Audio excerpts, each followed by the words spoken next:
All right, what's up, everybody? Another episode of Bobcat Tracks presented by Labatt Blue. I'm Sam Hyman, Mike Schulze in the house, Luke Steiner, our producer behind the scenes, Jordan Bose. Thanks for being with us.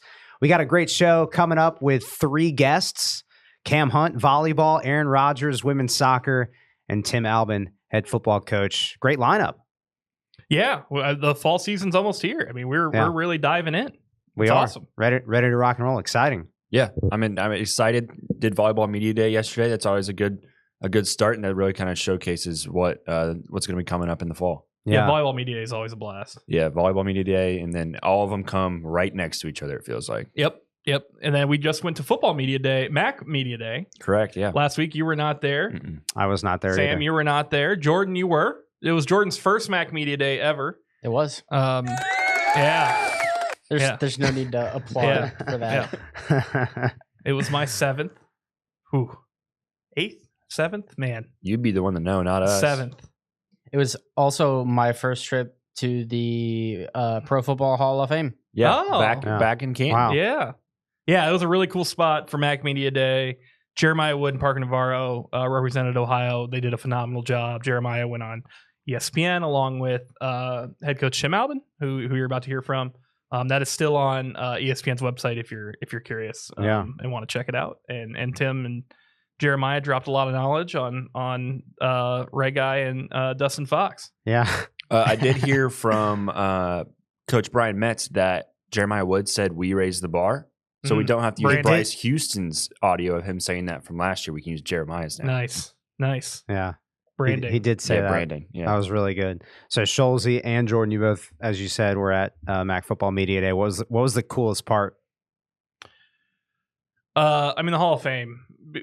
Being in the Hall of Fame while it's closed is pretty cool. And the student athletes got a tour, and we got a tour, and seeing just the greats of football is always phenomenal. And I think the student athletes really enjoyed it as well.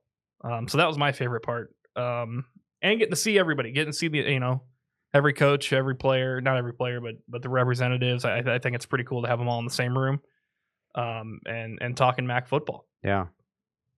Yeah, I mean, I would pretty much agree for the most part. I think the coolest thing, surrealist thing about the Hall of Fame was the bus room, because the way that they light all of those statues, it just very into that kind of uncanny valley territory.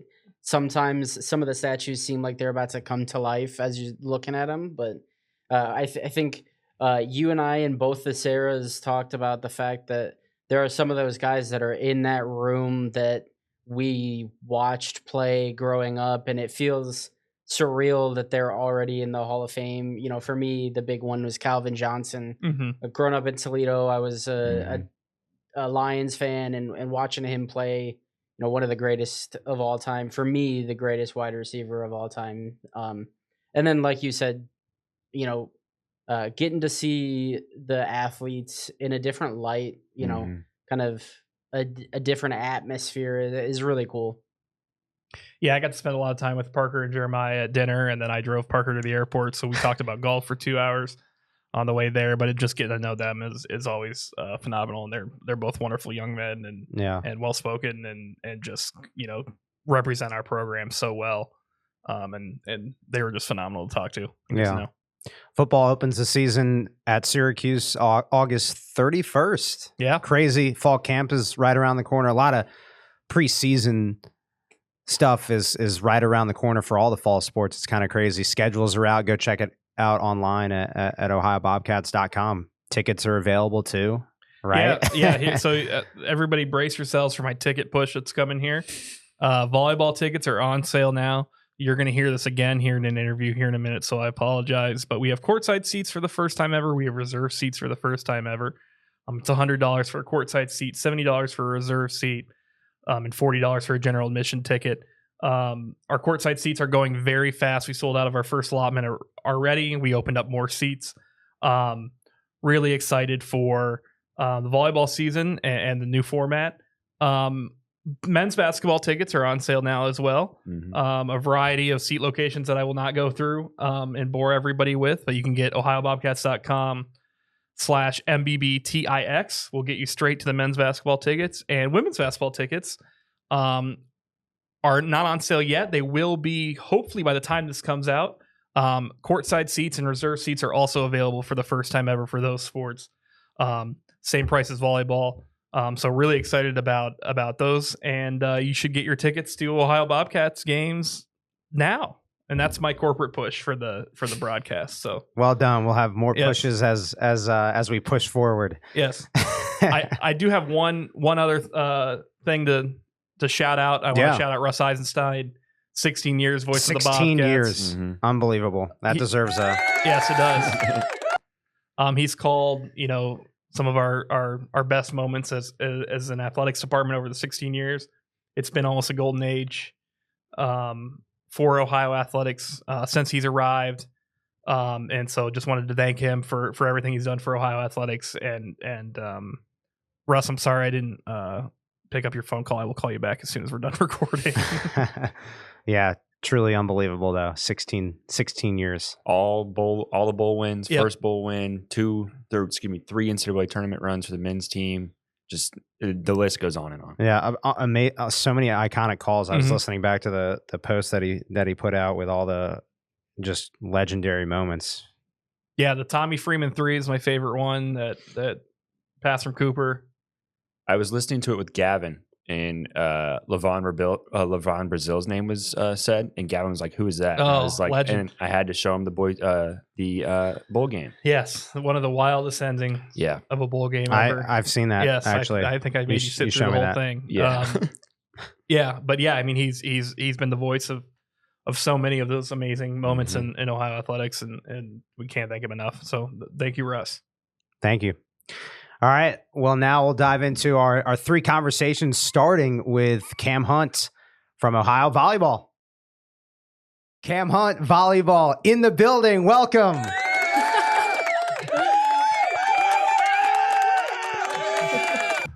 How are you?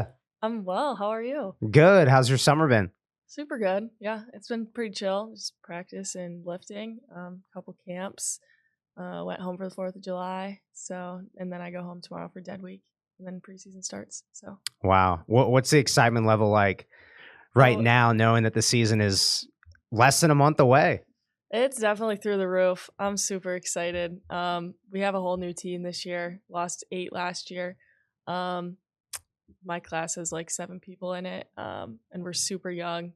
Pretty clueless, but we're all really athletic. So yeah, it's fun. It's really fun messing around. Like we do scrimmages in practice, and we just mix up teams, and it's always really close. I think our team is going to have a lot more depth this year, which will be fun. I think a lot of people will be able to contribute.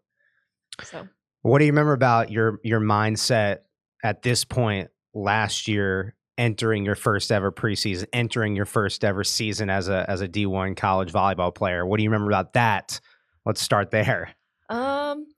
Yeah, that was funny. I was thinking about that actually. Like, where were you a year from now, or a year ago today? I was definitely, I don't know if nervous is the word. I was super excited.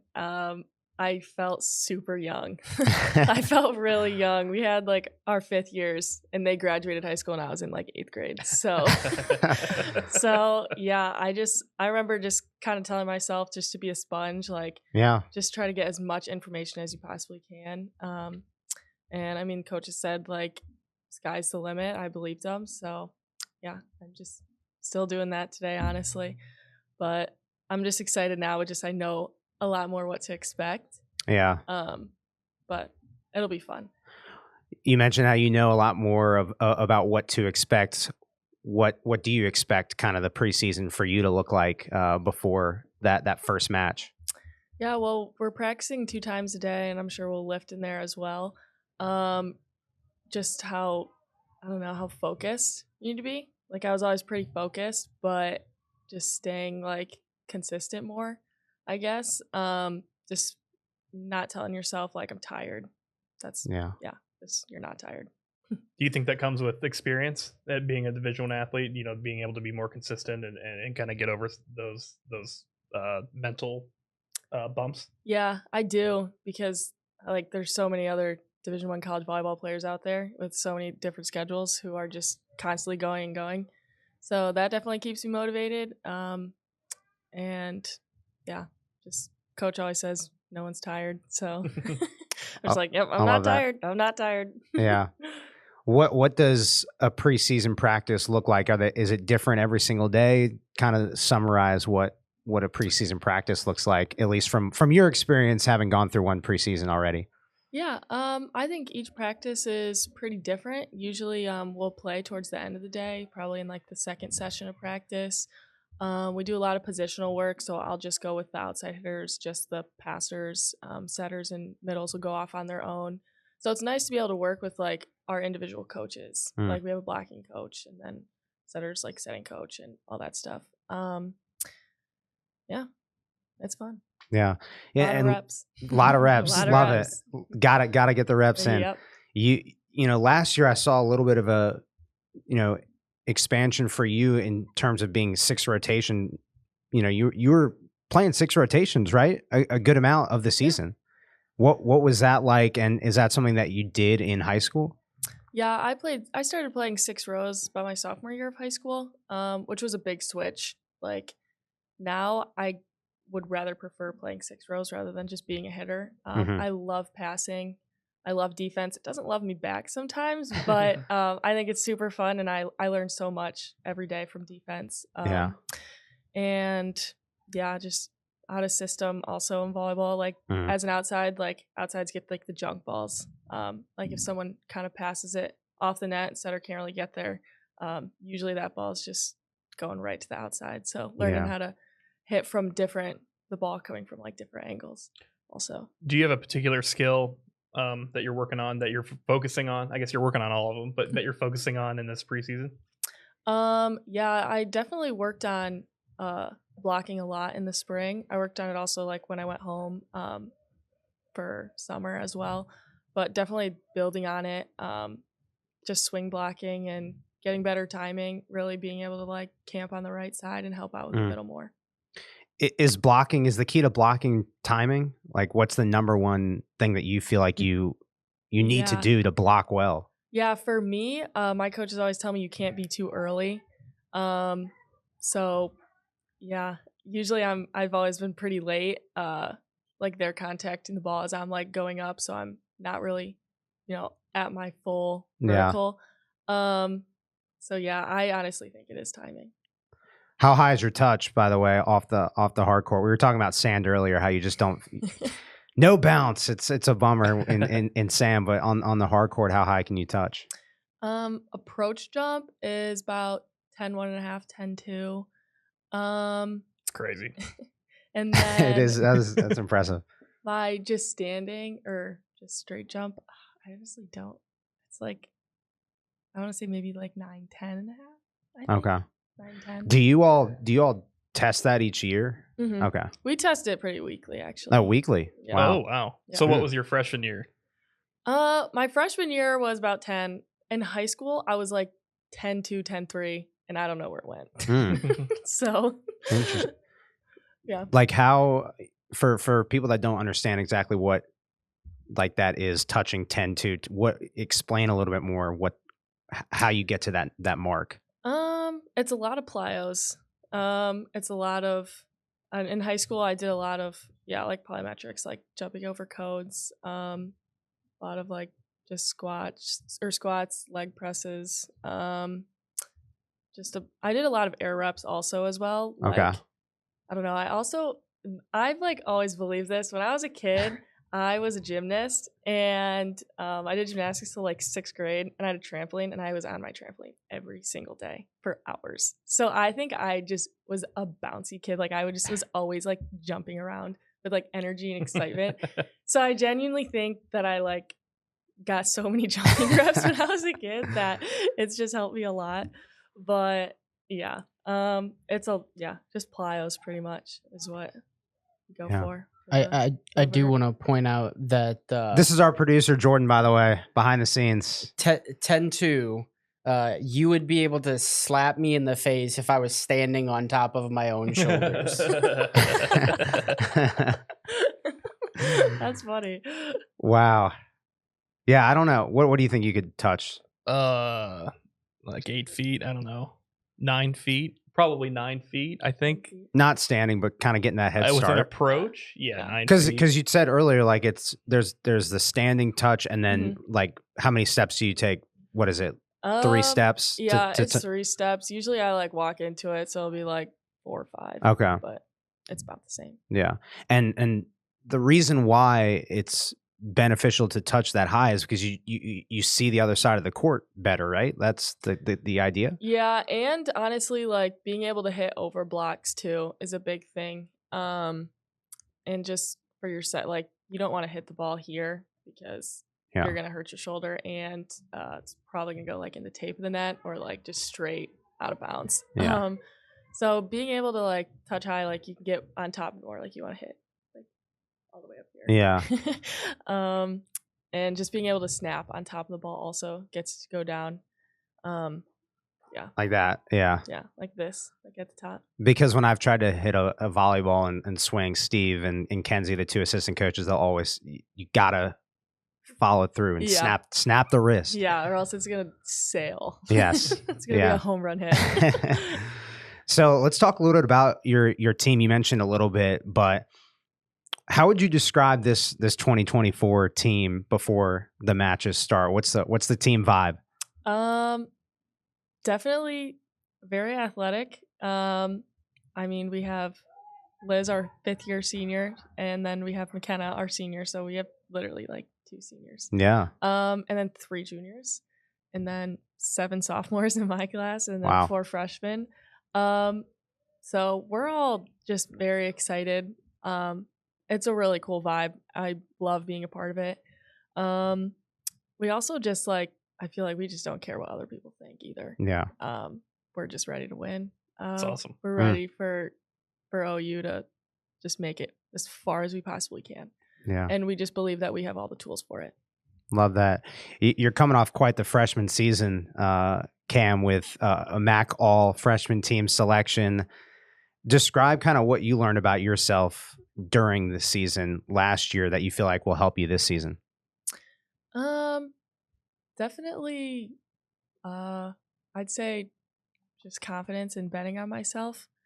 Yeah, definitely like just always being the person that wants to serve when the other team has 24 and you have 23. Just always like putting yourself in the position, in the best position to score, best position to be a great teammate. Yeah, and just continue to like learn as well. And then when it comes to leadership, like just putting others before myself, that's what I really try to do. And yeah, I wouldn't say anything I wouldn't do also. Yeah. I think that's a big thing. Yeah, just also being like just super excited, super happy. That's what I bring to the table. Love awesome. that. Yeah, that's great. Looking at the schedule, there are a lot of exciting matches on there. Every match is obviously exciting, but you start the season at home. 2 Bobcat Invitationals, which is incredibly exciting. And tickets, right, plug the tickets real quick. Tickets are on sale now. We have courtside seats and reserve seats for the first time ever. Wow. We sold out of our original allotment of courtside seats, so we added more. So we're really excited about that. So if you want courtside seats, get on the website or give us a phone call. And that's my pitch for volleyball tickets. That's awesome. Yeah. I told my family about courtside seats. I was like, guys, you could be right next to me. You have a front row seat to me. They can't say no, right? They have to get the courtside seats. They have to. They have to. They have to. Do you want your family courtside? I don't really care. I don't know. I've come to the point where I just don't really focus on anything else other than like during the match. You don't during matches. You don't really look over Yeah. it. Yeah. No, Your tunnel. awesome. Your tunnel vision. Yeah. It's hard. It's hard to see definitely. anything in the stands. Yeah. I don't like. My parents were like, "Did you hear this?" Or like, "Someone said this." And I'm like, I have no idea what you're talking about. Yeah. But courtside's cool. Yeah. Vibe in the convo. Playing in the convo. What's that like? I love playing in the convo. It's one of the biggest arenas in the MAC. The biggest. It is. It's the biggest in the MAC. I wasn't 100% sure, but I knew we were up there. We got clarification. Perfect. Yeah, I love our like home fans. Like after games, the first couple matches, like Jeff wants us to go up and like meet everybody. So I've met a lot of cool people. And they're all just invested in volleyball, which is so awesome. So. History of this program is unbelievable when you think about that first stint when Jeff was here in the mid 2000s. I mean, it was a powerhouse. It was dominant. So that the rich history when you look up in the rafters and see those championships is unbelievable. Yeah. Yeah. Yeah. There's one banner I look at all the time, and it was they went to the NCAA in like 2005. I think they went to the like Sweet 16.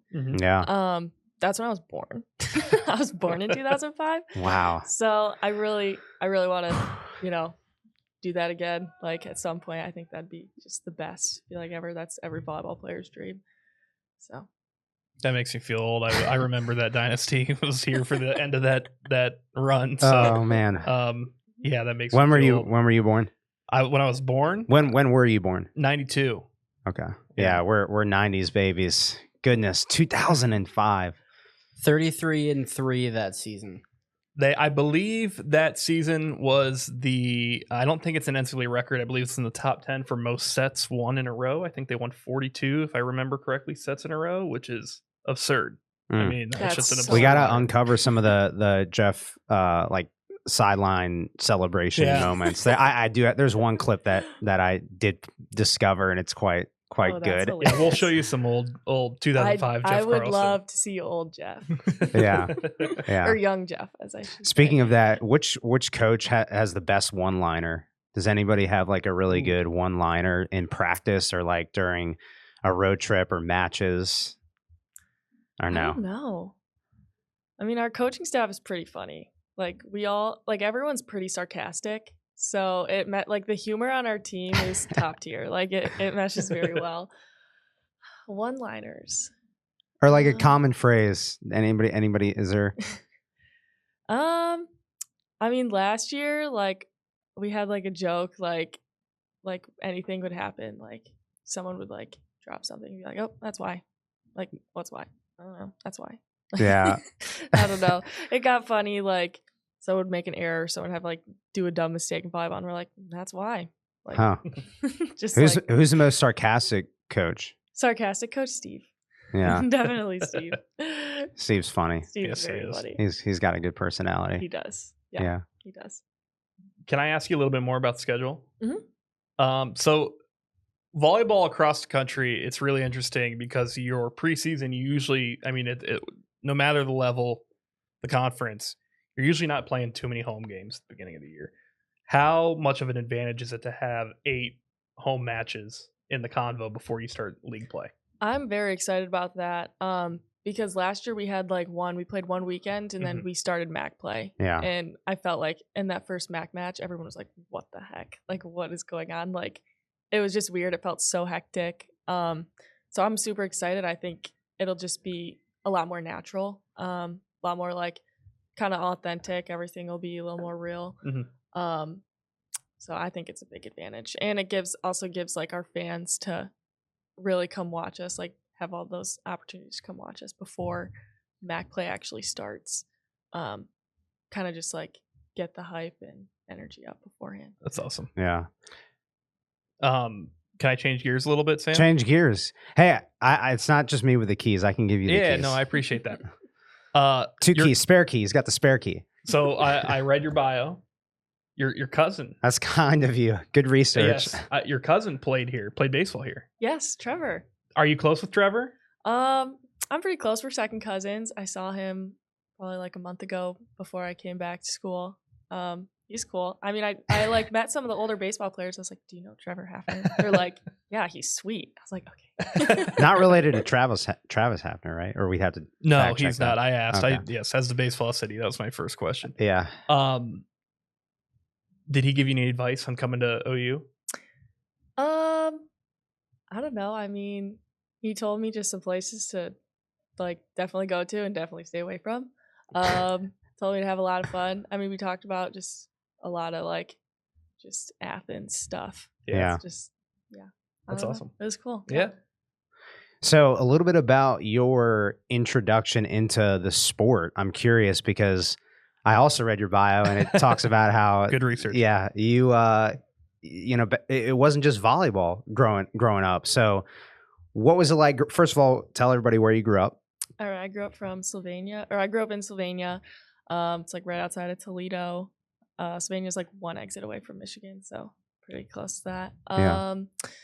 Yeah. So volleyball, yeah, I the started beginning of your playing- volleyball. I started playing in 4th grade, and no one in my family my parents didn't play volleyball. I mean my cousins did, and we were like playing in my backyard one time, and they were like, "Hey, we're going to like volleyball practice at like some like local church or whatever," and they're like, "You should come," and I like still wanted to hang out and play with them, so I was like, "Okay, I'll go," and then I've played ever since. I started playing club volleyball in like 8th grade. And I also played basketball. I started playing basketball in like 2nd or 3rd grade, and my parents both played basketball in college, so that they definitely like knew what they were talking about. Like they really coached me. They were definitely hard on me. The Hunt Hoopers. Yeah. The Hunt Hoopers. They were. And actually my uncle played baseball at Bowling Green, and he is in the Hall of Fame there. So Oh wow. Huh. yeah. Cool. But What club did you play on in high school? I started playing at Toledo Volleyball Club, and then I went and I played up at Legacy in Novi, Michigan. And then I ended club volleyball at Premier, which is in Maumee, Ohio. Why did you switch why did you play for multiple clubs? Well, so I started at TVC just because it was, I don't know, it was local. Premier's local too, but TVC was pretty popular at the time. So I went there. I started playing with a lot of my friends from like my middle school, and then I got asked to play for Legacy, which is it's the #1 club in Michigan. And Talk about it. Yeah, it's a top 10 club in the country, so I couldn't really pass it up. So I went and I played there for a couple years. I don't know if our club team that team was really good. Really? I was a part of a really good team. Yeah. The outside hitter is at Nebraska. She was Big Ten Freshman of the Year. Wow. Were you like playing with her? Yeah, I was playing with her. Yeah. There was 3 outsides. So only 2 of them play. So I definitely really had to fight for Yeah. her spot. The other outside is at Cincinnati. She's like 6'4". She's doing well. So yeah, it was a really, really good experience. I think that was definitely like a key factor in my volleyball career. Just because I knew what it was like to be on the court and be on the bench, and just know how important being a good teammate was, and how not taking any reps for granted. I learned a lot at Legacy. And then I went to Premier. That's when I got recruited to Ohio. I loved Premier. It was so fun. I played with one of my best friends. And the coach, she knows like 250 out of the 300 some Division I coaches. Wow. Like she has connections like Connected. nobody's business. She's been coaching clubs since 1999. Like she just knows what she's doing. So yeah, it was fun. We won a national championship my senior year, and then we were runners up my junior year. And then I won one also at Legacy as well. So it was. Wow. I had a pretty fun club. Some experience. hardware. You got the ring, trophy anywhere? Yeah, I got a cool little medal, and then I got a all tournament MVP or whatever, Ooh. which is a cute little glass trophy. Nice. I got one of those my junior and senior year. That's awesome. So yeah, it was fun. That was cool. Premier was also helped me a lot with college too, because we team traveled, we did team meals. They tried to like keep parents like not involved at all, which was interesting. You don't see that in club that often. So like we would like take a bus to like the airport and then go to like tournaments, or we just bus all together to Columbus or. It felt like Cleveland. college Yeah, almost. it really did feel Typically like with club, parents are providing like Yeah. the snacks and stuff. Yeah, and you just we would all like I'd stay in hotel rooms with my teammates. That's when I had the most fun, and that's just so fun in college. Wow. So yeah, that definitely like prepared me for college as well. Yeah, a lot. So backing up, you talked a little bit about basketball. You mentioned your family's got basketball in their genes. So what was your first love? What was it? Was it basketball? Was it basketball or was it volleyball? It was definitely basketball. My backyard had a 3-point basketball court in my backyard. So I was out there, and I lived right next door to 2 of my cousins. 2 of them are twin boys, and they're my age, and then 2 of them are girls, and one of them's a year older and one of them's 2 years older. So, and then I have an older brother who's 1 year. So we would run 3-on-3 like every day. I had the best childhood ever. So I also like never won either because I was the youngest. It's okay. Everybody. You're probably still competing still. Oh yeah. We're still competing always. We're super close. It was definitely basketball just because is what, is what I just grew up. Like, I know like basketball's always on in my house. Both my parents like played basketball. It's how they met. So it's just, my brother plays basketball. So yeah, it was definitely basketball. And then probably it was about my freshman year of high school. I started really loving volleyball. Just because it was my own thing. Like, I just felt like I was learning so much. Like at that point, I felt like I knew everything about basketball and was like, both your parents played basketball at the University of Findlay, and I'd imagine they definitely poured that sport into you. 100%. Yeah. Anybody in your family play volleyball? No. Wow. First Hunt volleyball star. Yeah. I mean, like, I got into the game because of my cousins, but other than that, there's no other volleyball player. Yeah. So it's cool. Yeah, it's fun just learning everything on my own because I feel like I can like teach my parents now. Like, they've watched a lot of volleyball, obviously. Yeah. They've watched a lot of like high level volleyball too. So they're always just asking me questions and always like wanting to learn more about the game. Like just little stuff, which is so fun to talk about. And so I feel like I'm also learning. Like, I'm always constantly learning about the game of volleyball. Yeah. And I'm just telling my parents like everything I'm learning as well. So it's fun. That's good. I mean, when you're telling what you're learning to your parents or to whoever, that's probably helping you just kind of remember things. It does. Yeah, it does. And especially like my grandparents as well. Like, they love volleyball so much just because they didn't watch any of their kids play it. So they also are getting to learn. So it's like a whole family. It's a whole family thing. We talk a lot about volleyball. We talk a lot about sports in general, but the volleyball conversation is usually pretty long. It's awesome. So in high school, you did stick it out and play two sports, basketball and volleyball, throughout all of high school, or no, only it till my stopped? sophomore year. You stopped after your sophomore year. Yeah. So June 15th, going into my junior year is when college coaches can like officially talk to you. So I stopped playing basketball like kind of right up at that point, just because I knew I loved volleyball and I wanted to focus on it. But basketball was fun. I mean, it was cool. Like, it definitely helped me a lot in volleyball, and volleyball definitely helped me a lot in basketball. My favorite part of basketball was blocking, and I think volleyball had a big like number on that. Because I would just go up like I'm hitting a volleyball. Yeah. But I just block There's a lot someone. of similarities, basketball and volleyball. So why did you choose Ohio? Why did I choose Ohio? I thought it was like the perfect distance from home to start. I was talking to like Toledo and Bowling Green as well, but I was on the visits and I was like, this just feels really close to my house. Like, it feels like a safe option. And I also talked to Trevor too. Like, I remember I was talking to him about Ohio. And I really love the coaching staff also. Like, they're just winners. So that's a fact. They're winners. So, I mean, Kenzie played at Creighton. Yeah. Steve was he was on like the club team for men's at Penn State also. He was like friends with like Russ Rose, which is like winning his volleyball coaches in NCAA. And then you have Jeff and his whole resume. So I really loved what they brought to the table. So, and the atmosphere. I love like the environment. Yeah. The campus. What's your favorite spot on campus? My favorite spot? I don't know. I mean, I'd have to say Court Street. Like, it's so fun. I feel like there's always people there. Like, it's always just good vibes. Like, yesterday I went to Chipotle with my teammates and there was like so many people on Court Street just like walking around having a good time. I'm like, this is cool. Like, I feel like I'm in like my own like bubble. Yep. It's awesome. Yeah.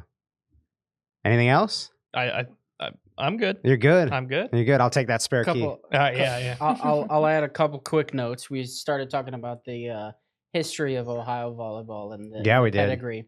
The illustrious history. You were thinking about 04. Oh. 48 straight sets won in 04. which is good for 13th overall in NCAA history. This is a good fact check. Yep. This is a great. I don't know if I like That's why having we a have our fact producer checker, here. but this is a good fact check. But 05 was 12th in the NCAA in both kills per set and assists per set. That's crazy. That's that setter hitter connection. That's unbelievable. And a couple of accolades for you from high schooler. Shattered a bunch of records at Northview. Like Yeah. go check the bio. You're at the top of all the kills per set, kills per in a season. You're at the top. Yeah. And you took the volleyball team to their first district title in 23 years. I read too. That was Yeah. Northview, Mhm. because you switched high schools after your freshman year. That was Northview. Yeah, I have so much credit to my high school coach. He's like one of my best friends. Yeah, I still talk to him like all the time. Yeah. And then my other best friend, she was the other outside, so it was us two. We really ran the show for sure. She played at Montana State last year, so yeah. And I played club with her at Premier too. So Wow. it was fun. It really like being a part of like bringing like that high school culture together. I know no one really talks about high school volleyball, but I love high school volleyball. Yeah, a lot of people mention club, but I had so much fun at high school. Wow. I met my best friends there, and we accomplished a lot, and it was great. I loved my coach. Like, he's the best. So that's awesome. it's fun. Yeah, it is. Well, Cam, thank you so much for coming Thank you. on. We're Yeah. we're super pumped for the 2024 season. Super stoked to see you put it all together in 2024 once again after a great freshman year. Build off that. So thanks for coming on. Thanks so much for having me. See you soon. Yeah. Go Bobcats. Bobcat Tracks rolls on. Our next guest is the one and only Aaron Rodgers, the soccer coach or football coach, as the Europeans would say. Welcome to the show. Excellent clap track.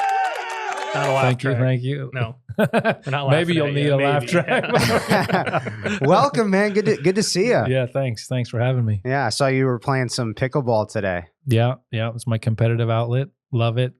I'm addicted to it, like a lot of people get these days that play it. But it's been a lot of fun. You play competitively ish. No, I mean, You play in tournaments. no, I haven't played in any. Really? I would love to, but I haven't yet because I it's just time consuming and my job and chasing my kids around playing soccer. It's just been and they're always on the weekends, so I haven't been able to play in any yet. But I will. One of these days, I will. You had a pickleball injury too. Was that correct? Am I wrong on both Oh of no, those? yeah. He's day to day. Yeah, I am. I'm on the not the IR, but the day-to-day listed. Yes, threw my back out. Not Oh, wow. good. Yeah, that wasn't good. And so I was out for 6 weeks. Went to PT, went to rehab. I'm always in the training room here, having the trainers like needle my ankles, my Achilles. Because of pickleball. Yeah, and I'm kind of crazy for my age, and I dive around and run around and do stupid things that a 51-year-old probably shouldn't do, but can't stop me. Are you the best pickleball head coach out of all the head coaches on campus? Are you the best pickleball player? Oh, easily. Wow. Are you the That's best on pickleball record. player in Athens? Ugh. I would like to say I'm in the top 5. Yeah, it's not a big city. Not a big town. But no, that's there's some other good players in Athens, but I like to think I'm up there.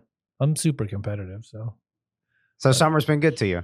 yeah, it's been good. My son's a rising senior, and he plays soccer, and he's trying to play in college, and he played on a under 23 team, which was basically a college age team this summer.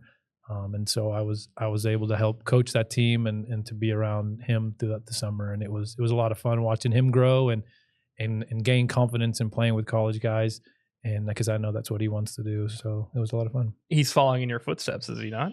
Unfortunately, I'd never wanted him to play goalkeeper, but he's playing goalkeeper. But now, that was when he was young and he hadn't fully grown yet. But now that he's 6'4" and 185, 90 pounds, and he's a perfect size for a goalkeeper. But I wish I was that size.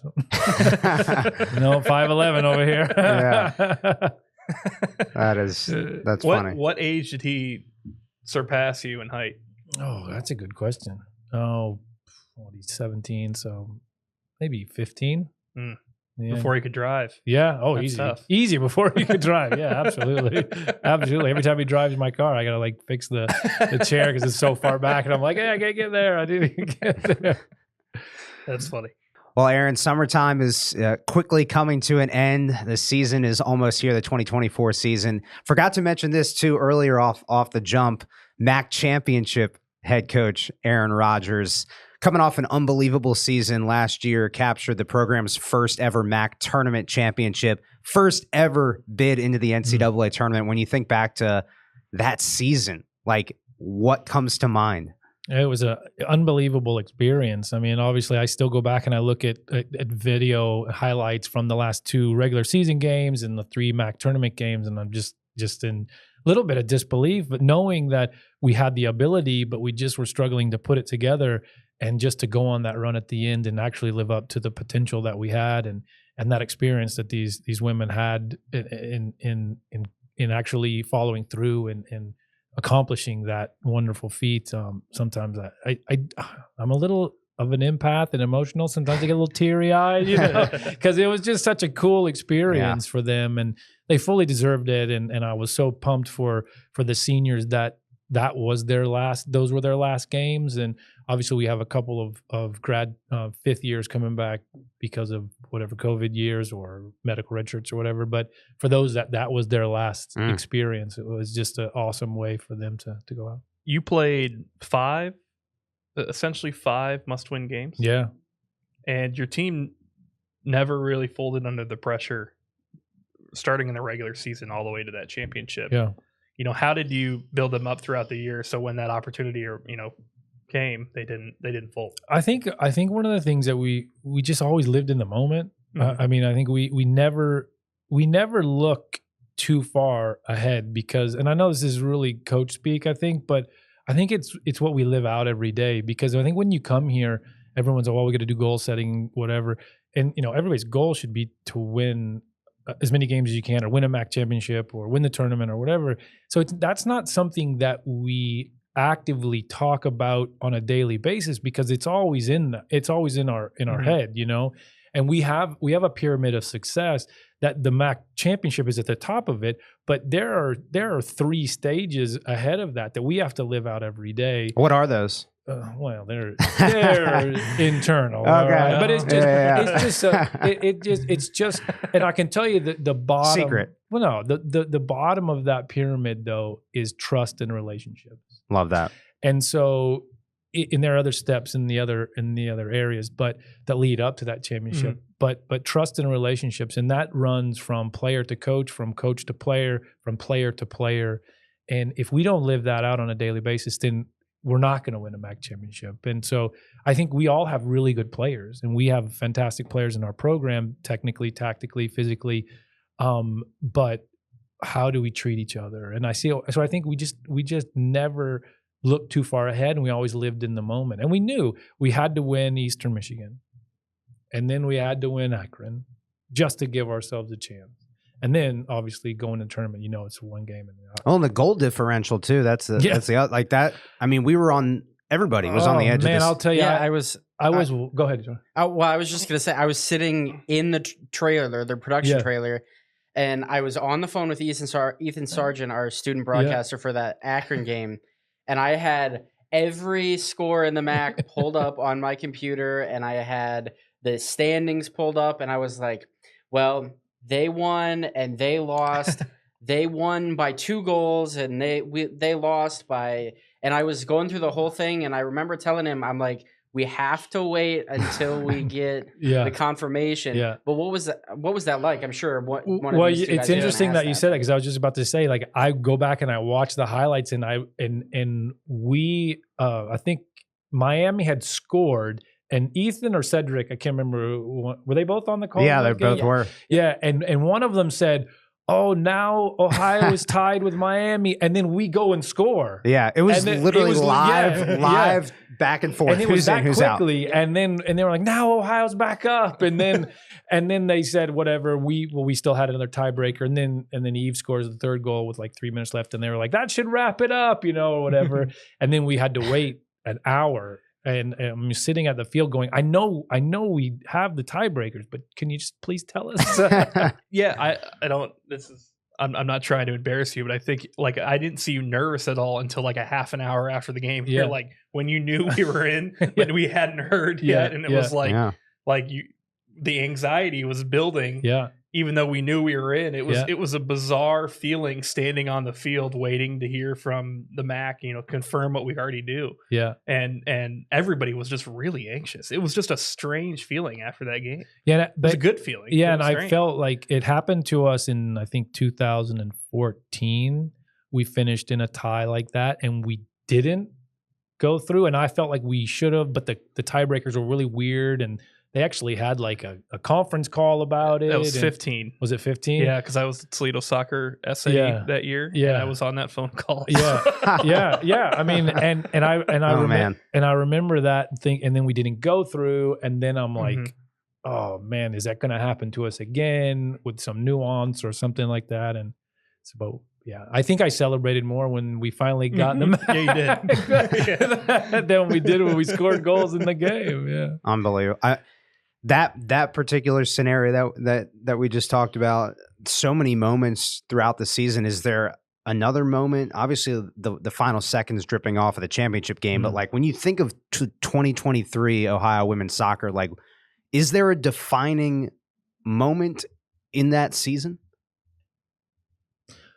Oh man, it's interesting because it's almost like because of the circumstances we were in at those last 5 games or the last 2 conference games, everything else kind of was a blur before that. Yeah, because we had to do so much.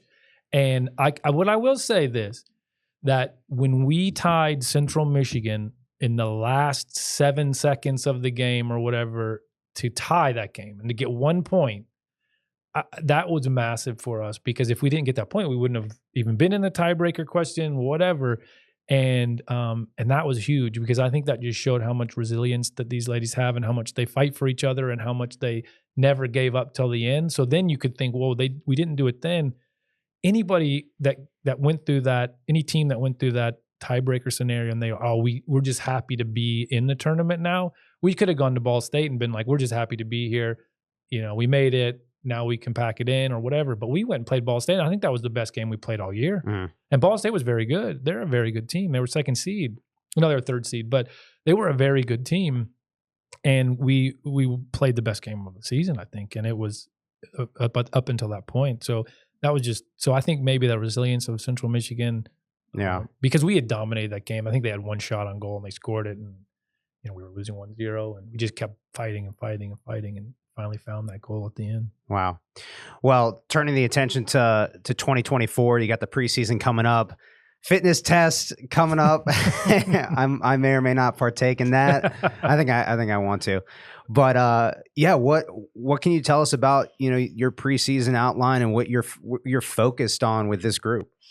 I think we have a lot of returning players. I mean, we do lose a few influential players through graduation. We lose a lot of the goals that we scored last year between Shea Robertson and Izzy Boyd, and then Carson Prigge was a huge leader for us and obviously played a lot of minutes. But that's college athletics, right? You lose players, they graduate, they move on, and so and if you look from 22 to 23, we lost Reagan Berg and Abby Townsend. Abby Townsend was the leading assist person in the history of this program. And we lost, and Reagan scored a ton of goals, so we lost them, and we were able to rebound. So I think we're gonna have people step up and be able to fill those shoes, those cleats, boots, if we're European. But I think we return a lot of defensive structure. We got a great transfer in mid-year that plays in the back line, so I think we should return that core. I think we'll defend really well. We played really well this spring. I think we defended really well. We built really well. It's just going to come down to, can we score? Who's going to score? Who's going to fill those shoes? I had written down 12 newcomers, 9 freshmen, 3 transfers. Like that's a lot of newness. Yeah. Yeah, because so we have got the 3 transfers. Nora who came mid-year, and then we have a goalkeeper, Molly Paiso, and then we have a midfielder, defender, Lily O'Rourke coming in from DePaul. Molly is a grad transfer. She's come from Drexel, and so they'll add a lot of. Nora's already played with us this spring, so she's assimilated in, and then Molly and Lily will add some depth for us, and Molly, goalkeeper, will add some depth in that position, and then the nine freshmen coming in. It's a good foundation for the future. I think there's some really solid players. I think there's some players that can step in and contribute from the beginning, and I think there are some players that have a great upside to them that it might take them a year or two to learn the game, learn the speed of the college game, but definitely will add to our culture.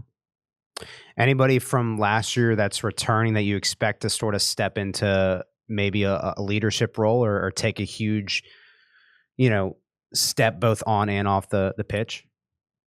I think, we had such a good core, I think that Scout Murray had such a good end of the season. Obviously was the MAC tournament MVP for scoring those big goals. I think if she can, push on from that point and help carry some of the load of scoring.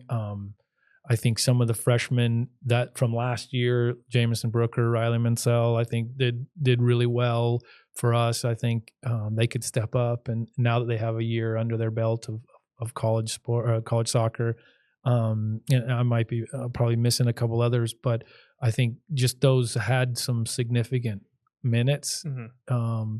I think defensively, we moved Maya Kaufman back to the back, and she's done back to the back 3, and she's done phenomenal there. And then obviously adding Nora, Quinton Tostavin, who had a great season. Yeah. Maya Solis had a great season.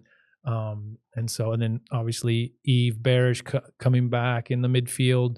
I think Aubrey Ray is coming back for her 5th year. She scored a big goal against Eastern Michigan last year, when the game we had to win, and scored a number of goals in 22.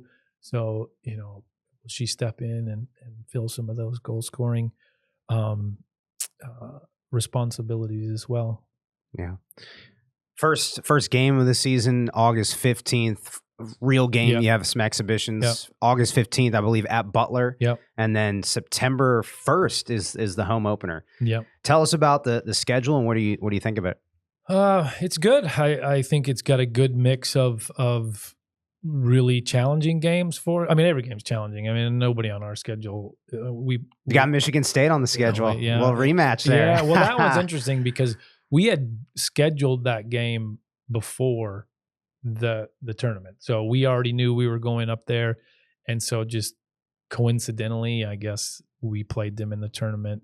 But it'll be good for us. We open at Butler, who's always a really good Big East team. They were opening at their place, night game, 7 p.m. kickoff on the very first night. So it'll be a good experience for our players.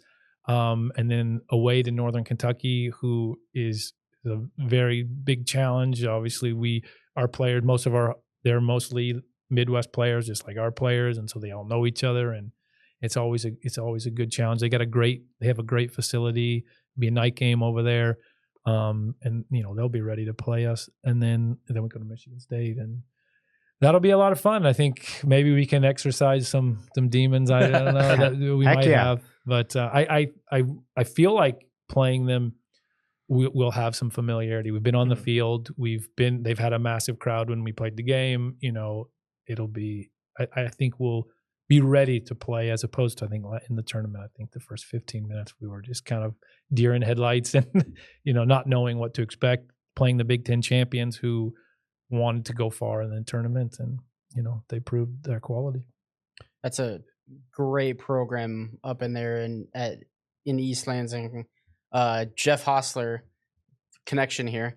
He was the head coach at Grand Valley State when I was there. And Grand Valley has a tremendous history of turning out head coaches at the D1 level because Dave Diani is the head coach at Iowa as well. I got the privilege to work with both of those guys when I was in school. Yeah, Dave's a great guy. Known Dave a long time. good dude. Jeff's a good guy. Just obviously a winner and done a fantastic job with that Michigan State team, for sure. You have 2 exhibitions, Youngstown State and Ohio State. Ohio State will be here August 10th. What are you looking for in those exhibitions? I think the first one, obviously, August 5th is 6 days in. So 5 or 6 days in, and it'll be a good opportunity for us to get minutes for everybody. I mean, I think if you're healthy, you'll get minutes in that game, because these games don't count, obviously, for if you were to redshirt or something like that. And so the getting minutes for everybody, I think, will be great then. And I think as we start shaping our opening day lineup, that will probably give more minutes to those players against Ohio State on the 10th. And so we'll just kind of use it to prepare for the 15th. And so I think it works really well to have 2 exhibitions, to give early on everybody minutes, and that we just use that as part of our training cycle. So it's almost like a training session for us. So game days in real games, we taper off and then we recover, and we take the players' loads out of that game and periodize from that. But these exhibitions are more like training sessions, so we're not tapering into it, and so we manage minutes based on that. Nice. So you've been the head coach since 2012, and this, like, year by year, how much has your, like, coaching philosophy evolved to, like, has it changed at all, or has you kind of kept it the same during your time here? Listen, I think if you're not evolving, you're dying, really. And so 2013, I got hired in 12. So December of 12, you got hired, and then first season was 13. was our first season. I mean, I think we've evolved with the young people of today, and recognizing what they value, and recognize. I'm still the same competitive person. Just like pickleball. Yeah, just like pickleball. And that's why I have to have a competitive outlet, because I can't let my full competitiveness show as a coach sometimes. But I think recognizing where they are and really incorporating them into the decisions that we make, and listening to their voice and what they value, and it's a very collaborative effort for us.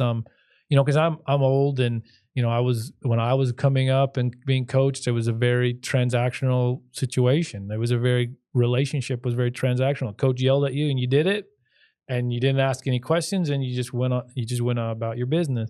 It's not like that anymore. Right. And we try to be more transformational. We try to have the growth mindset with ourselves and with the players, and we collaborate together on this. And that doesn't mean that we don't hold standards. That doesn't mean that we don't discipline. We don't have enforced discipline, but we collaborate on it, and we want to make sure that we live up to the things that they value as well. Love that. That's a great, and I love what you said at the top. If you're not evolving, you're dying. So that's amazing, Coach. We can't thank you enough for coming on. This has been awesome. Super pumped for 2024. It's going to be a lot of fun. By the way, that fitness test, who's going to take on Ellie Greenwell? That'd be pretty awesome. Who is going to take on Ellie Greenwell? I am going to try to beat her. Yeah, if you can, I'll be impressed, man, because that was the unbelievable feat that she was able to accomplish last year on the yo-yo test, and it would be awesome to see somebody get up there with her, even if it's you. her fitness, and just fitness in general. That's like playing soccer, fitness, running, conditioning. That's pretty much a massive part. Yeah, but she's also a good 800 runner, and she is. And if you can sprint for 800 meters, oof, that's pretty impressive. Yeah. I can only go over about 200.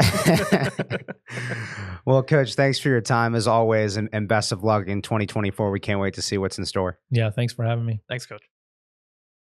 Tim Albin, welcome to Bobcat Tracks, presented by Labatt Blue. Glad to have you here. Thanks a lot. Good morning. Happy Friday. Happy Friday. Here we go. Yeah, you got to look at that. We're pumped to have you. Thank you very much. This 2024 season marks your 20th season in Athens.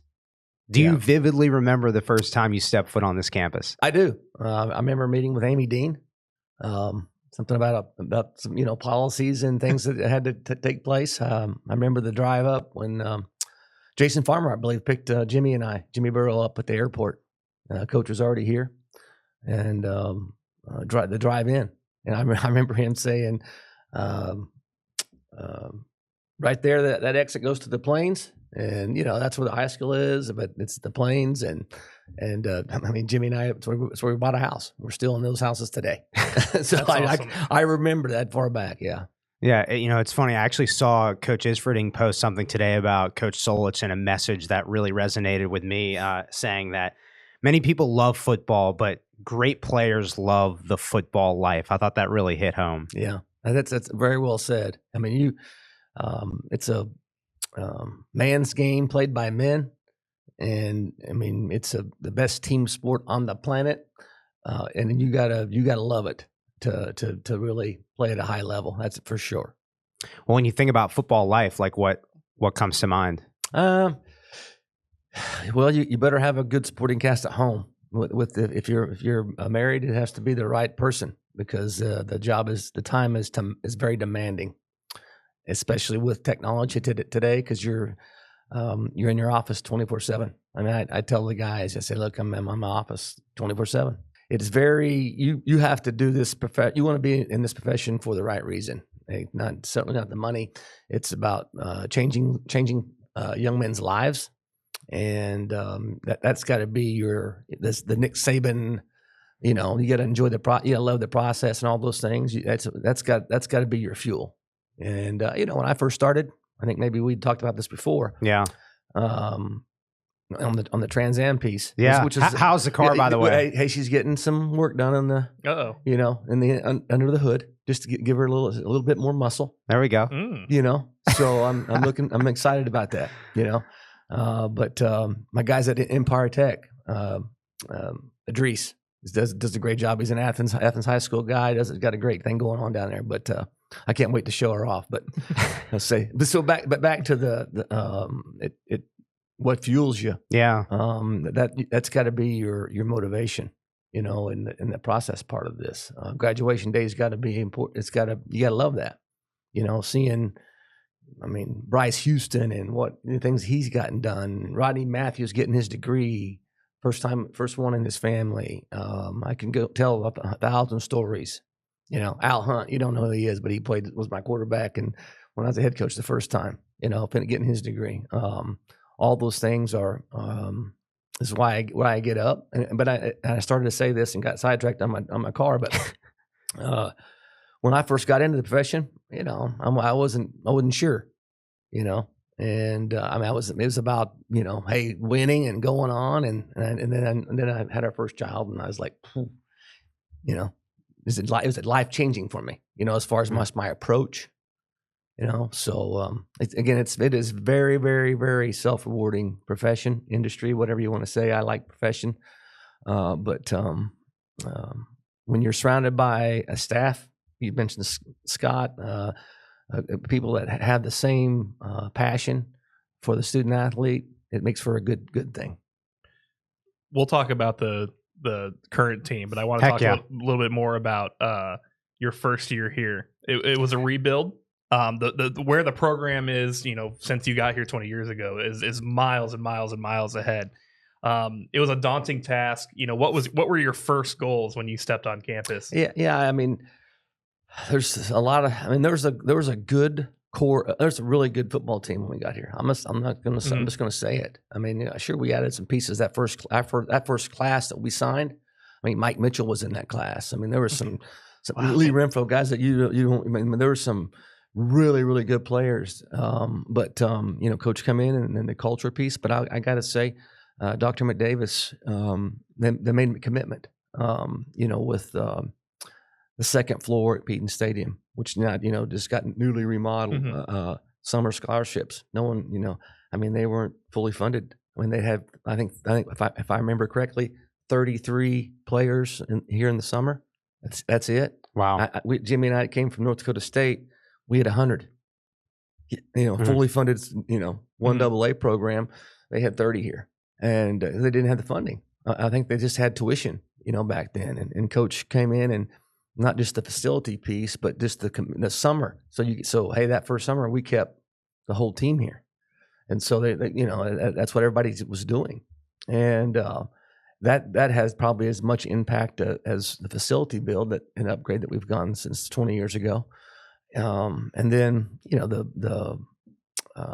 the talent with the culture and the buy-in and the leadership piece that Coach provided and the messaging that went out got the fans excited. I said this and mean it with all my heart.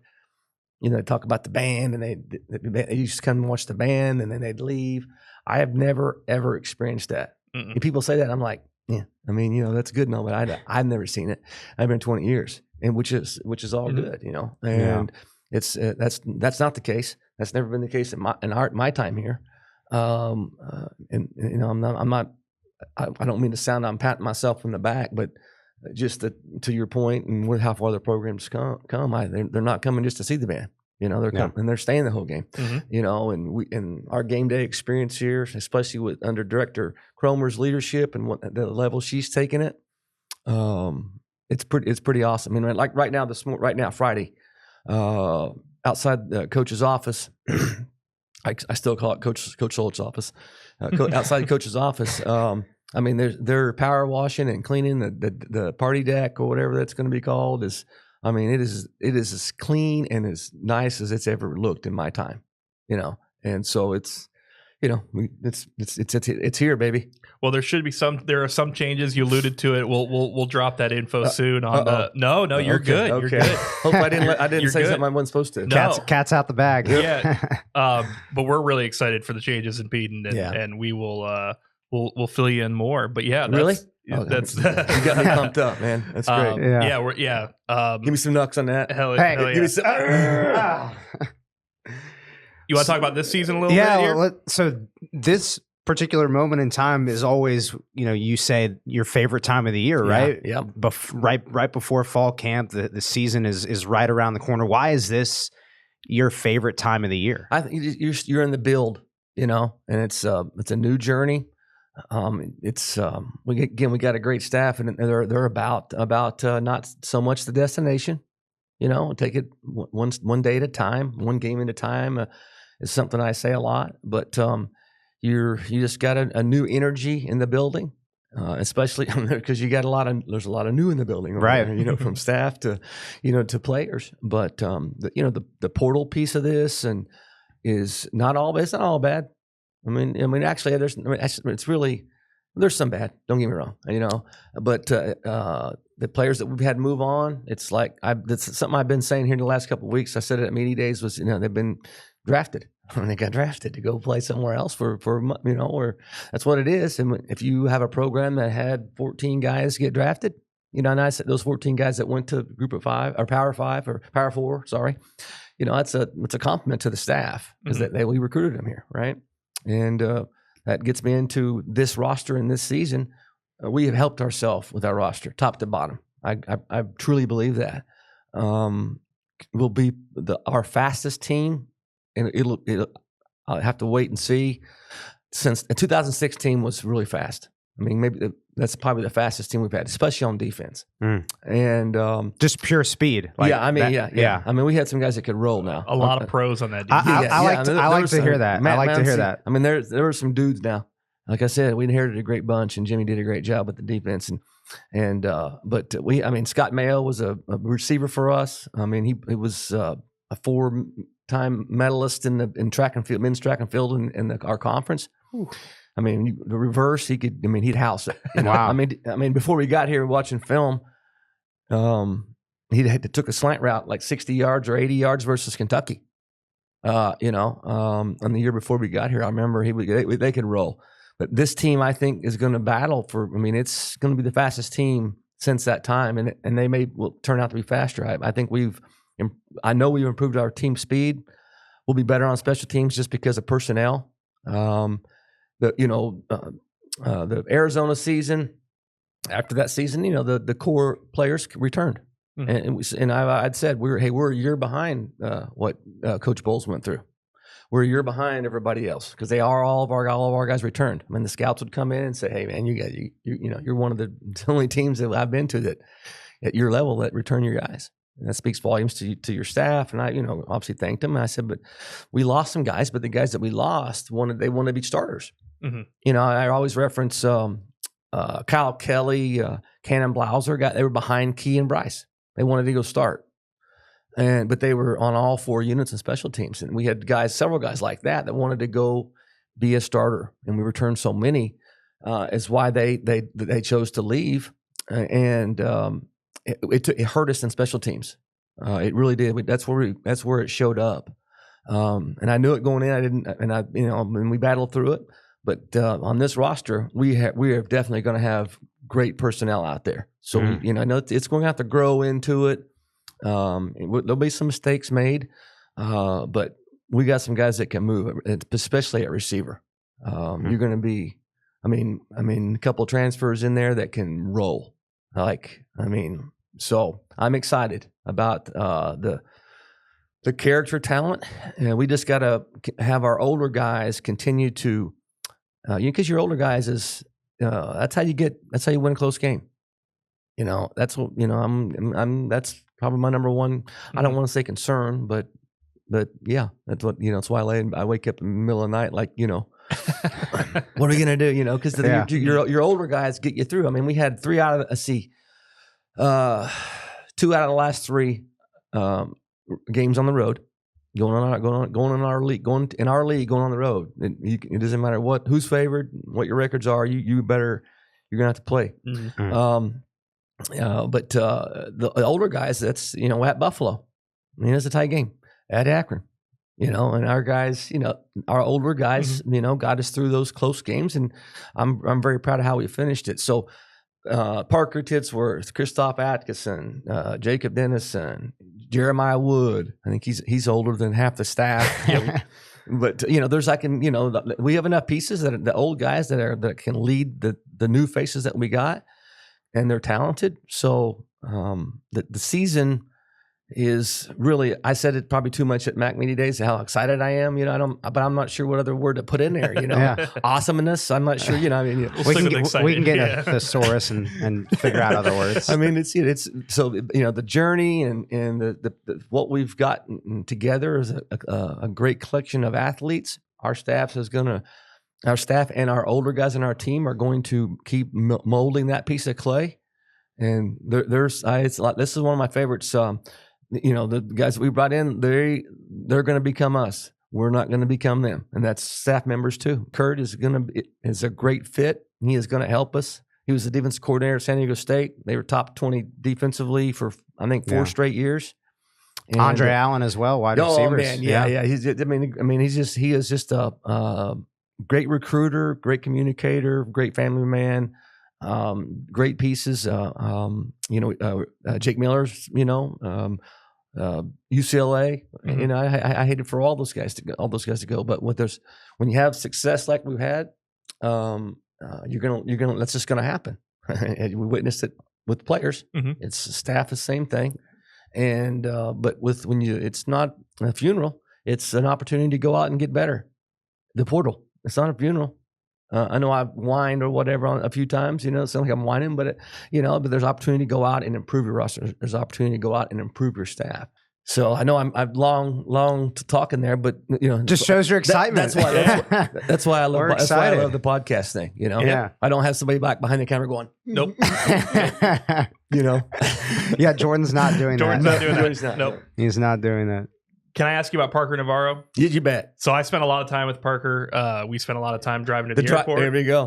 What do you guys talk about? Golf. I was going to ask. Yeah. Golf. How's his back? He's thinking about his back? He didn't say anything about his back. Okay. I think that's a good thing. Yeah. He's a good golfer, right? He's learning. He said he's learning. He did not say he was a good golfer. He actually said quite the opposite. You can never trust anybody who says they're good at golf. So I trust Parker, because if you ask are you good at golf and they say yes, you're probably not good. You're probably you got an ego. Parker, he's dedicated to it. I think he's dedicated to anything he picks up. That's what I learned. That's what I took away from our golf conversation. Also, he could beat the crap out of me on the golf course. But Me too. How confident are you in Parker, and how big was that Georgia or the bowl game against Georgia Southern? I think, again, he's what you're after. I mean, he's top to bottom, just a fine young man. Already got his degree. I mean, he's a tremendous leader for our football team, and he'll do some verbal rah stuff when or do better stuff when he needs to. But he starts his leadership starts with his work ethic. They guys see it. He is about it now, and I'm happy for him. I didn't. Was I surprised in the bowl game? No, to be honest with you, I wasn't. I laid back and and kind of was. I'm not sure, but I was very confident, going in. I've said this several times. I think I referenced it after the game. May have mentioned it at Mac Media Days, but he didn't try to force. He let guys around him make plays. Because Chase. He's like he wasn't. You'd think. I was worried a little bit about that, just trying to do too much, because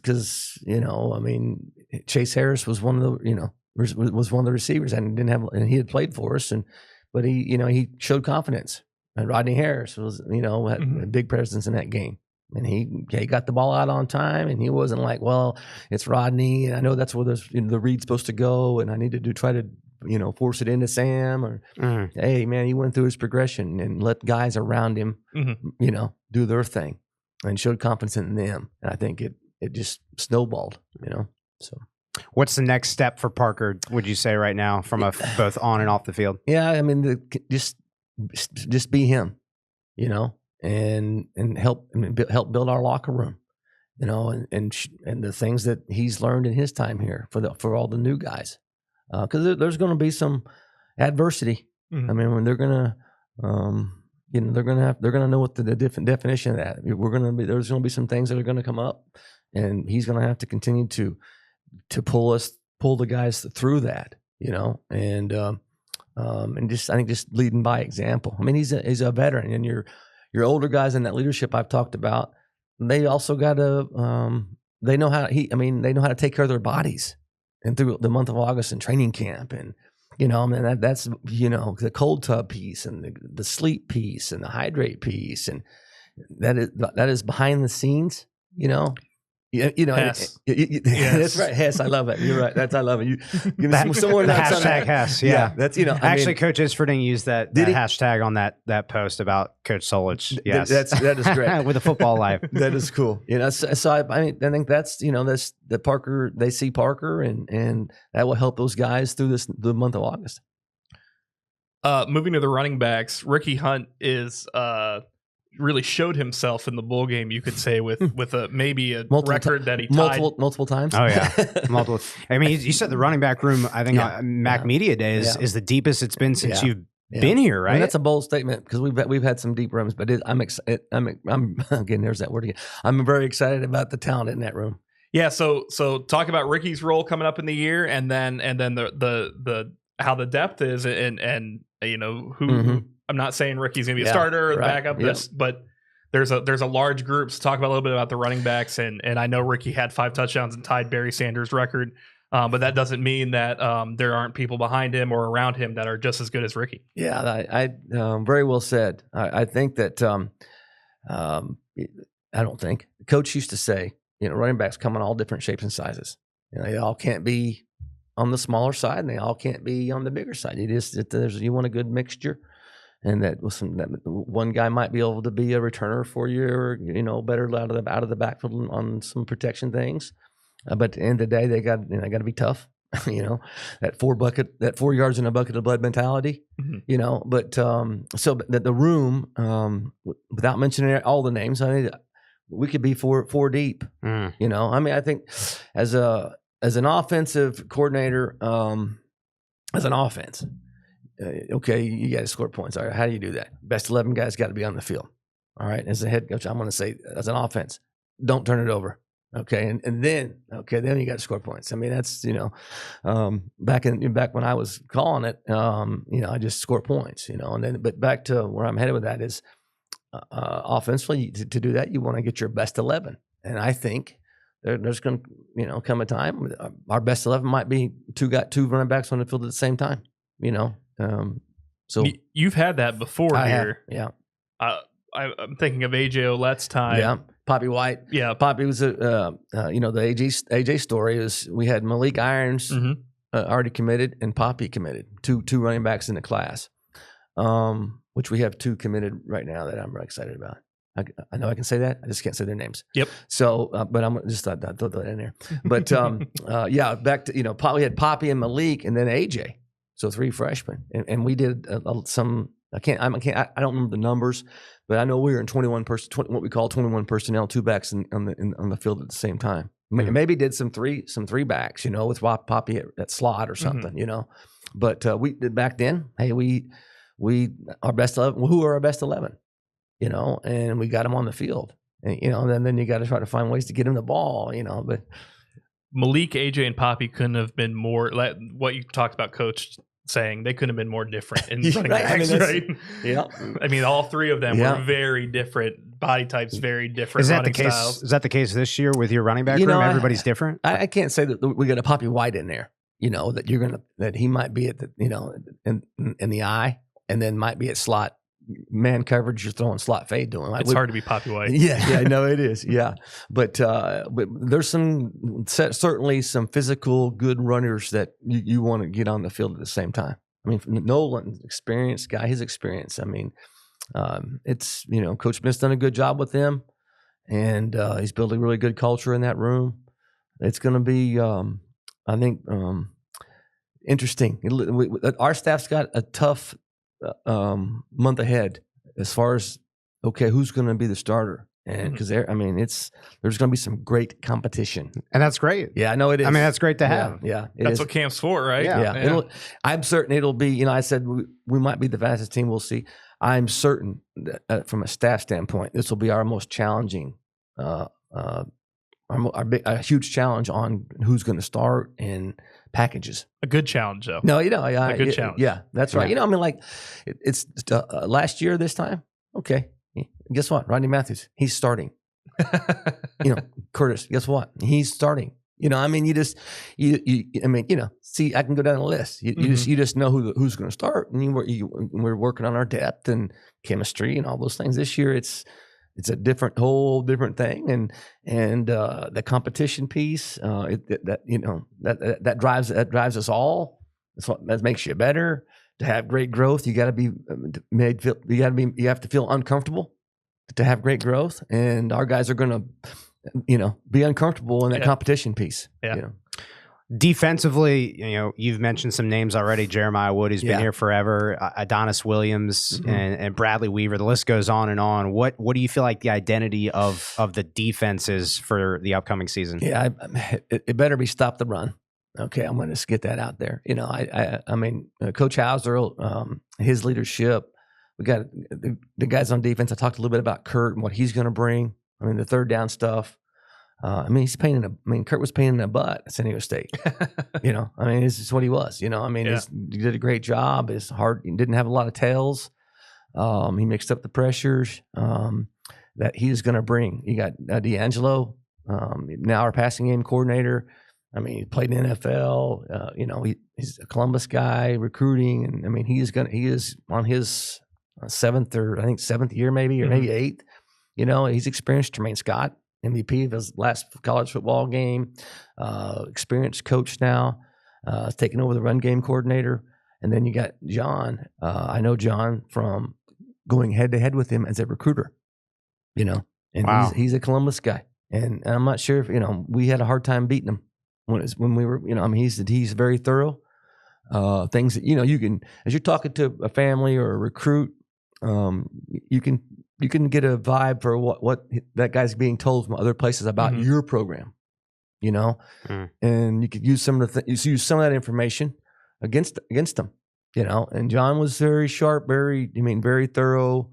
And that he was on my radar. And then you take the scheme piece of it, because we play him every year, and game planning and scheming. It's just tough to get him. It's tough to scheme him up, and, so through John's reputation and what his work of 9 years at the other school over there, is why he's on my radar. And so he's done a great job with the staff. And so back to the identity piece is finding that edge. And that's I like that. And those are that's John's words, in our talks. We knew, Spence, and the turnover was inevitable. But we got to find the edge. We were turning off pieces. And so I'm going to stick with the finding the edge on D, and then letting Bradley Weaver lead. It's time for Braylon Henderson to go. Rodney's not here any longer. And Braylon's been in our program 3 years. It's his time. CJ Doggett edition. I'm getting into some names here, but those guys got to lead the younger guys. Danny Novickis is a young up and comer. Caden Spence. I mean, there's some pieces in there, and then you combine that with Tremaine's experience, Kurt's experience, John's in the back end. One of the greatest things we did in the Arizona Bowl season. I'm not sure what game it was. It may have been maybe halftime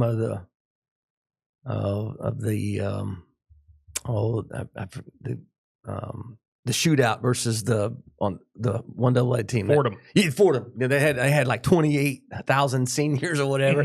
We knew it was going to be.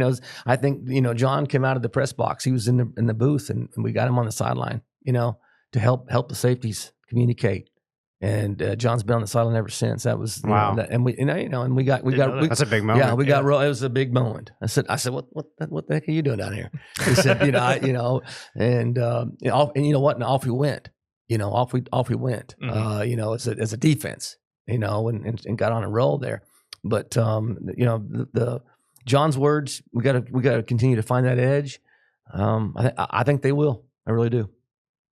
That Fordham game. Go ahead. No, go ahead. That Fordham game. That quarterback was a pro. I mean, he was an NFL quarterback, running back, slot receiver. That offense was phenomenal. Yeah, they were good. What did you take from that game? I mean, we won that game. We lost the next game in overtime, but those two games were kind of the turning point. Yeah. What did you take from that game? I think this is probably just a confidence piece. And then just how we did it. We scored on special teams. Offense, and I know that they scored a lot of points, and the defense tried to adjust, and they did. I mean, I probably shouldn't say it, but I'm just gonna say it. Is it true? And it's 2 years ago, but in that game, that the slot receiver, the one kid that had, I think he had 300 yards receiving. I mean, they tried one high at zone, they tried two high. And they had the great play calling by their staff, and they attacked us in the too high. That when we were too high, they could see it. I think it was in the middle of the third, because we were up, and then here they come, and then we were down, and Spence was, we just cannot stop that kid, And I said, well, hey, look, we gotta try something, and we tried another safety. We had another safety in there, and he got beat, and then they moved. This one, here's what I want you guys to know is they finally said, I think in the fourth quarter, it may have been D'Angelo. It said, hey, Torrey's a corner. Torrey Cox, he's a freshman. Let's put Torrey on the kid and let's just play man. I think that's how it went down, and I didn't even know that Torrey wasn't playing corner. I hear the calls, I'm watching, but I was, just so not. Torrey's he's not at the corner. He's at the slot, whatever. And they locked Torrey up on that kid, and at least for most of the fourth quarter, I think he had one catch or maybe zero. And we come from behind because they got up. We'd score, they'd score. We'd score, they'd score. Mm-hmm. It's kind of how it's going down. And finally, they had to punt. We scored. Yep. They had to punt. We scored. They had to punt. We got the ball back. And Torrey locked him down. They adjusted. That's what I want you to know. The staff adjusted. They had never. They just drew it up. Hey, wherever he goes, you go. That's what I'm going to call two things. And Spence was able to get some pressures with that with the back end. and it's pretty cool. Wow. That's awesome. Jordan, did you want to chime in? Yeah, I got 2 producer questions from behind the camera. So We love you, that. You talked about finding the identity for this team and not knowing who's going to start and where. Talk about your non-conference schedule and how important those 4 games are to finding that identity before you get into MAC play. Well, yeah, that's a great question, and I can't sit here today and tell you I know exactly how it's going to play out and how to go about it. I'm going to get my go-to is, hey, one at a time. There's going to be adversity in those games, and the staff's just got to have an open mind on the moving pieces. You know, we're going to have to get ready to go for Syracuse, and then see how it goes and who plays well and win or lose. We got to make sure that they stay together, and that's where our leadership, you know, staff and older guys will have to do that if it doesn't go our way, and then just be able to adjust. And then get ready. Okay, the second one, we're at home. All right, hey, we're on the Frank, baby. So, you know, let's get that going. But it's not an end all. It can't be end all. Our goal. We want our team playing the best football when we start league play. That's what and that's where my focus is as a head coach to our staff and my messaging to the guys. They know it's coming. In my individual meetings in June, you know, hey, look, I want them playing their best when we start league play. I don't want to get caught up in stats, and I just think those 4 games, it's not end all, and we got to have our best 11 on the field when we start. I think who's our first league game? Akron. Akron. Okay, so we want them peaking by then, and it's homecoming too, I believe. Yep. September 28th. Is it? Okay. That's great. Kegs and eggs. Can I say that on air? You can. Okay. You can. We will not be there, sadly, but Yeah. Nor will I. Nor will I. So did I get it? I get it done? Absolutely. Okay, absolutely. great. My second question, and hopefully this question can kind of tie a little bow on this conversation. But you talked about the speed and the talent on this roster, but you also alluded to the character in the in the team. Yeah. Talk a little bit about the importance of building these players into young men that are leaders and strong academically and in the community. Talk about the importance of that and how those 2 things kind of play together. Yeah. Whew, it's a big one. There's just so many things come to mind. You know, the first thing, accountability, is. I mean, I say this all the time. It's not. I can't say go to, but it's because I just firmly believe it is. Hey, we love you guys, and you. It's not just a saying. It's not on your T-shirt. It's not on a poster on the wall or a slogan. It's an action. All right, and what I mean by that is, hey, we love you guys. Okay, and here's 2 reasons why you know that. All right, we're going to tell you the truth, and be total transparency, and we're going to hold you accountable.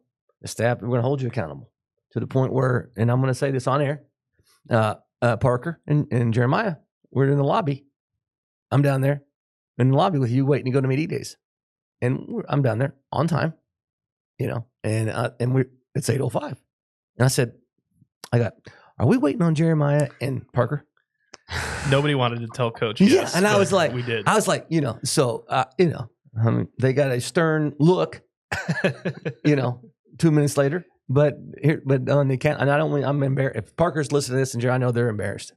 But it's the standard. Yeah, accountability. Like okay, you said. and so I throughout the course of the day, Sarah did a great job. She's I like to talk. I communicate with the parents now. It takes a village. Mm-hmm. All right. Both sets of parents got some nice photos and some smiley faces, but at the end I let them know because after the media days that they were going home. As you know, Parker. Mm-hmm. I said Stephanie, Parker's mom, or maybe his dad, or probably both, because I think a group texted both of them. I say, just so you know, let Parker know that that he was, 6 minutes late to, when the media day steak, and Jeremiah's dad. The replies of the parents, classic.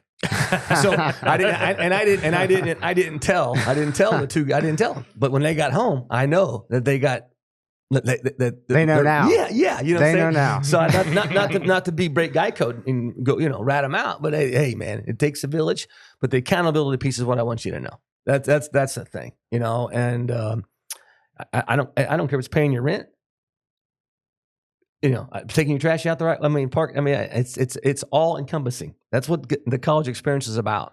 And that's when they leave out of here, man. They better be total package. That's the husband part, the father part, but the accountability thing is the number one thing.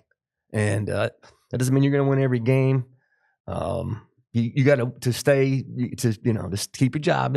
You got to win games. That's what it is. But that's not why I do what I do. So I was glad I was on time on time or early? On time or early? It was Early is on time. It is. Some people say you're on time if you're early. You got to be. That's true. Right? Yeah. That's true. So. This is 7:59. We all know. I'm late because I was, I'm in the elevator. I thought I'm going to be late. I had to go down. The elevator was running slow. So things like, sometimes there is a train. Mm-hmm. Sometimes you do have a flat tire. Mm-hmm. Yeah. Yeah. Now the dog never ate my homework, but sometimes things happen. Mm-hmm. Hey, and the thing I tell the guys, look, you own it, learn from it, don't do it again. Mistakes happen. You're going to make mistakes, but if it's the same mistake, you're always late. Well, that's a problem. We don't want to deal with problems. Mm-hmm. And that's kind of my philosophy on those things. I don't want to cut their arm off being late one time. Right.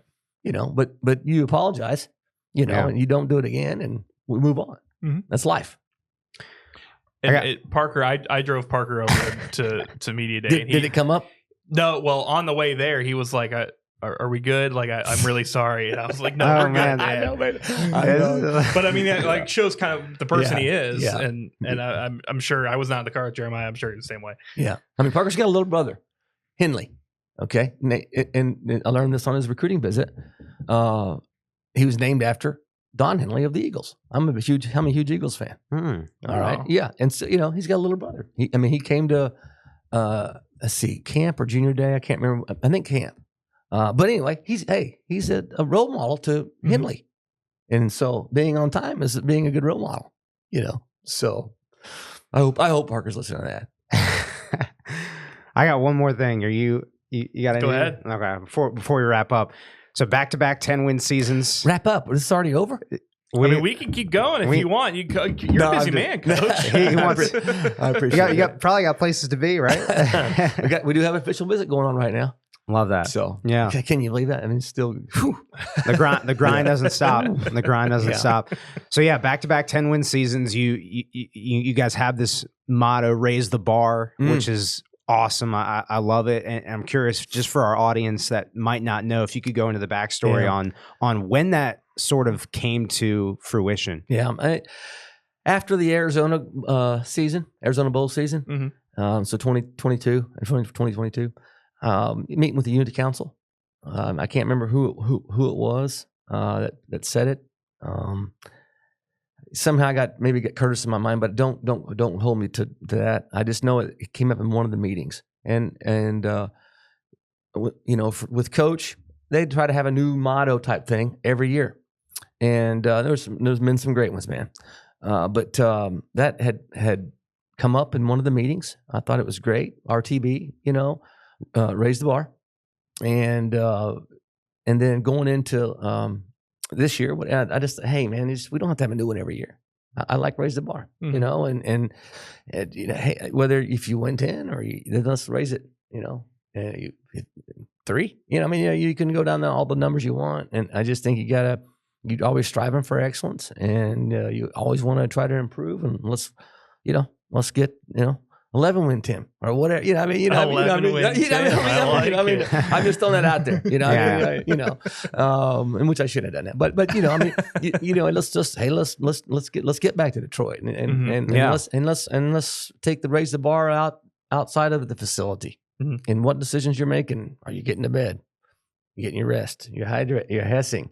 Are you doing those things when The Tyler Shoemate's is standing behind you with a whistle. Mhm. You know, I mean, you got to make we got them 4 hours a day or whatever, excluding the month of August, and they got to raise the bar in what they're doing outside, because those outside choices affect they're taking care of their body, their bodies and through training camp, and that's going to help the performance on the field, raising the bar. So you can do it academically, athletically, all those. You know how it applies, right? Yeah.